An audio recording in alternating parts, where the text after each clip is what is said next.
fariinta labaad waxaan doonayaa inaan u diro kooxdan isku magacawday murashaxiinta madaxnimada ee doonaya inay kursiga ka riixdaan ninkaas ayaguna ku fadhiistaan. fariinta koowaad aan u diraya waxay tahay waad ogtihiina waxaan idin xusuusinayaa kursigan iyo boqortooyada ilaahay baa gacanta ku haya ciduu doonuuna siiyaa. qul illahumma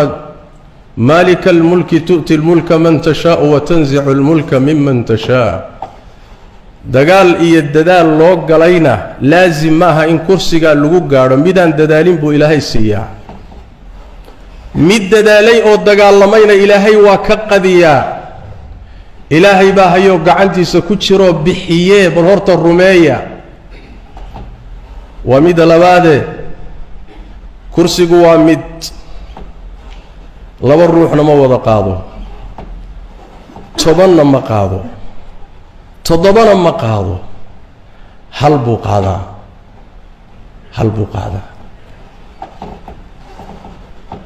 kursigaa halka qaada waa midkii Soomaaliya intay isku laysay la qaybiyey oo gaaladu intay u sameeyeen landis fulaan lagu qanciyey adiguna madaxweynaha tahay. kursigii ayaa markii uu ku wada filaan waaya waxay noqotay in 10 kursi oo kale la soo saaro oo lagu qanciyo la yiraahdo landiskaana madaxweyne fulaan kaana madaxweyne fulaan. war kursigu waa mid ilaahayna ninbuu u qoray. هذه حقيقة بها كما دبعاوها. midda saddexaad leey waxay tahay in badan oo kursi raadiso ku hungowday baa jirta dambina ka raacay. imisa aaway dagaal oogayaashii aaway dad raggii dalkan soo burburiyey ee kursiga raadinaya aaway. inta kursi kaga fadhiisatay way yar yihiin kulligoodna waxay qaateen wixii dalka ka dhacay ilaahay bayna la hortagayaan. miyaydan kuwaana qaadanaynin, miyaydan wax ku qaadanaynin. waxaan leeyahay luqadda qabyaaladda daaya, hadalka xanafta le daaya, fitnada kicinteeda ka fogaada, si mas-uuliyadii ku jirta u dhaqma. yaa dalka u tura, dadkan u tura, duruufta ummadda haysata u tura. ilaahay ka baqa, ilaahay ka baqa. qabyaaladan lagu celcelinayo ee la kicinayo ee lagu hadlayo ee lagu dhaaranayo warsootii halkaa ina dhigtay ma aha, warsootii aan ku hungownay ma aha, warsootaan ku jabnay ma aha. war goormay shaati kale inoo soo xidhatay 30 sano kadib? goormay shaati kale soo xidhatay? soo iyadii uun ma aha, waa iyadii, laakiin wajiyadaa isbedelay. shalay waxay ahayd generaal fulaan buu ahaa shalay, maantana waa siyaasi fulaan, laakiin wax kaloo isbedelay ma jiro. waxaan leeyahay fitnaha abaabulina, aafana dalka iyo dadka sabab ha ugu noqonina, sharna horseed ha ugu noqonina. fitna lama dhudhumiyo, sharna layskuma dhereriyo, waa laga fogaadaa waana laga taxadaraa. ka hortag buu leeyahay, ka daba tag ma leh. aafadu hadday hurtay hulaacdana nin walbay saamaysaa, duruusteedana waanu haynaa. waxaan leeyahay oon ugu dambaysiinayaa kelimaadkan qoladaa ku leeyahay, ummaddan aad isu keenaysaaneed leedihiin mudaaharaad sameeya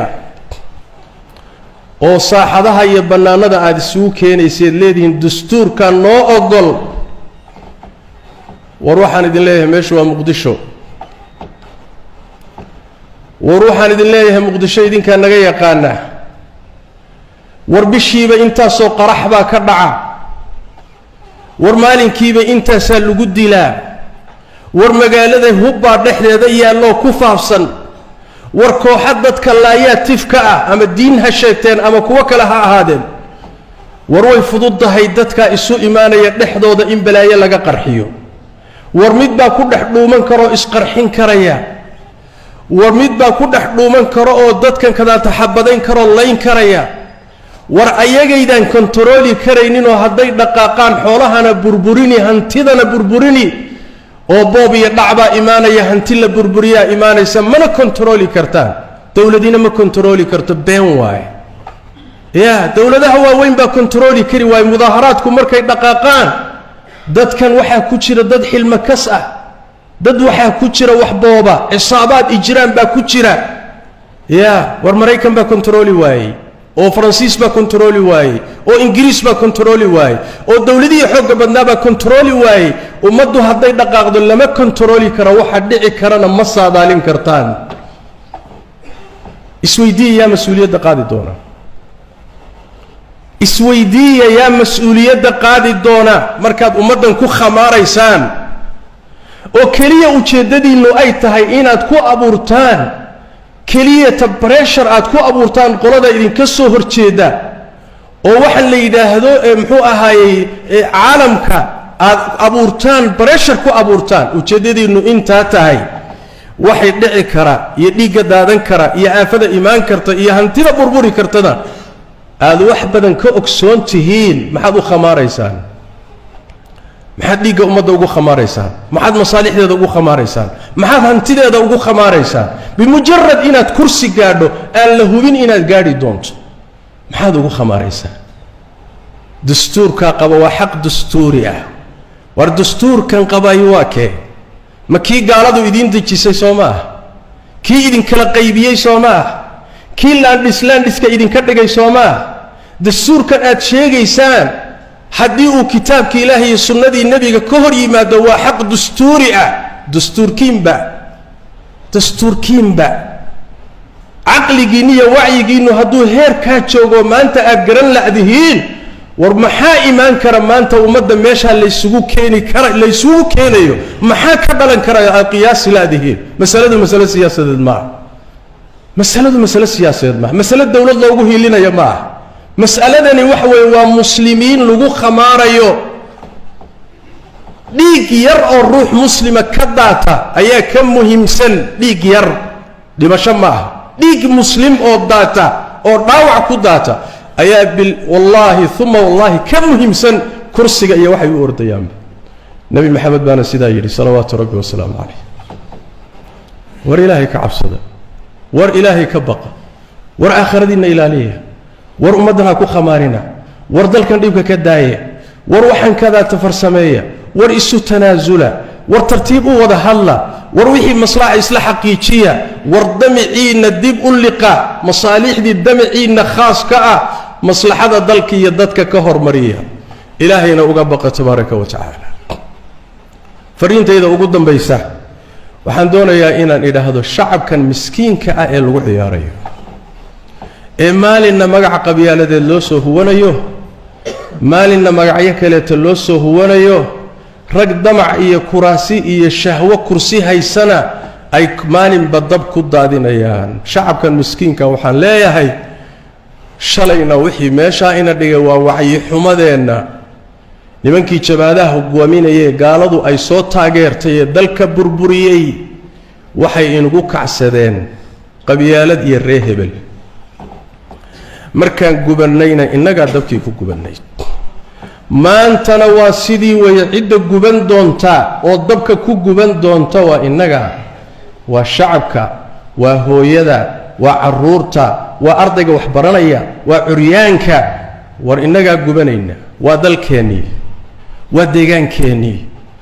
innagii baa gubanaynoo dab ku daadanayna maslaxadeena inaan garanno waayo inay isaga keen khaldamaan ma aha cid maslaxadeenna ficlan ka shaqaynaysoon dan inugu wadanin iyo nin dantiisa wadoo kursi doonayo awrka inugu kacsanayaa inaan kala fahmi weyno waa wacyi xumo in layna yidhaahdo soo baxa oo khatarta u badheeroo sidii dab laynugu dabaalalay oo kaleetana waa wacyi xumo inaan gacmaheenna ku burburina amnigii dalka iyo deganaanshihiisa iyo xasiloonidiisuna waa wacyi xumo aqoon darrada iyo wacyi xumadaana waa wax laynooga faa'iidaystay waxaan dhihi lahaa danteena aynu garanno nabigeenu wuxuu ku taliyay salawaatu rabbi wa salaamu alayhi fitanka ka fogaada meesha ay ka dhacayaana ka durka ha isku dheerarinina hana dhudhuminina ciddii shanta la gasha tobankay la geli maxaad u dhimani maxaad dabka u geli maxaad lagu dili maxaad dhiigaaga u daadin maxaad isu rafaadin maxaad heli qoladan kursiga doonaysay shalay bay hayeen qaar ka mid ah maxaa kuu soo kordhay bal isweydii kan hadda ku fadhiya markuu imaanayay sacabkaad u tunteena waxaad tidhaahdeen farmaajo iigee maantana waxa weeye halkaasay maraysaa war midina malab idin daaqsiin maayo midina dhulka cagaar idinka dhigi maayo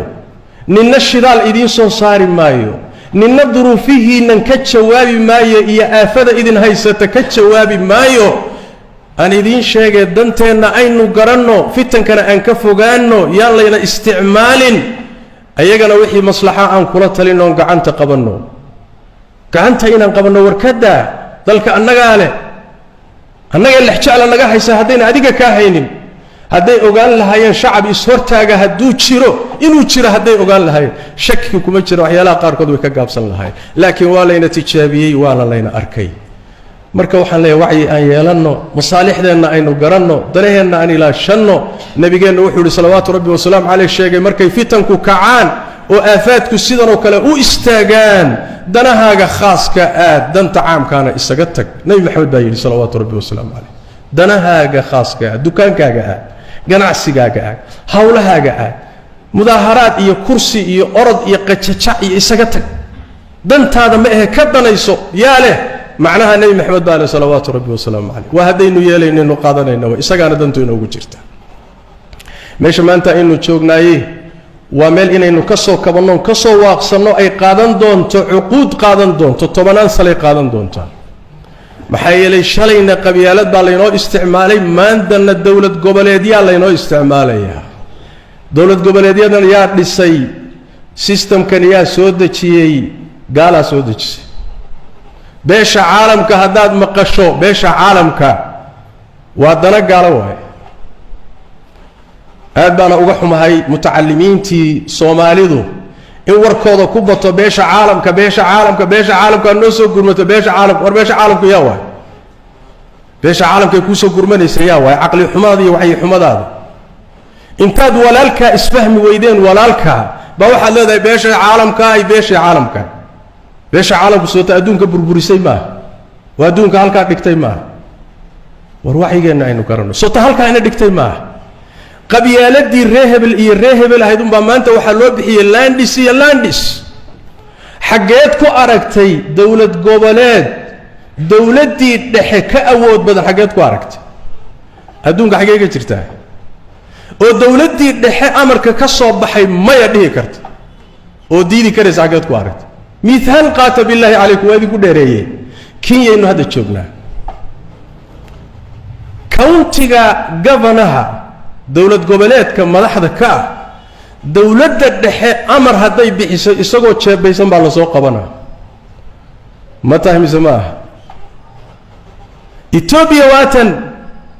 kilillo weeye kililka ninka madaxweynaha ka ah dowladda dhexe hadduu amar ka soo baxo isagoo jeebaysan baa la soo qabanaa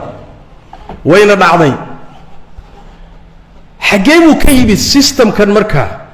ummaddii inta lagu qaybiyey nin gobol joogaayo uu dhihi karo maya oo masiirka ummadda siduu doona ka yeeli karayo sistamkaasi yaa kuu dejiyey yaa kuu keenay yaa ku geliyey ma isweydiisay ma dantaadaa ma isweydiisay waa markaan leenahay meesha layna gaydhsiiye godka iyo booraantana lagu riday inaan ka soo baxnaayey waxay qaadan doontaa cuquud aad u dheer iyo juhdi iyo dadaal iyo wacyi ummad wax fahansan oo dalkeeda iyo deegaankeeda ka danqanaysa oo danaynaysa ayay u baahan tahay xaaladda noocaas oo kalea marka waxay u baahan tahay muhimna ah shacabka soomaaliyeed oo meelaad joogtaan badanihiinna garta wacyi iyo fahamna yeesha masaalixdiinnana u istaaga ma aha rag iyo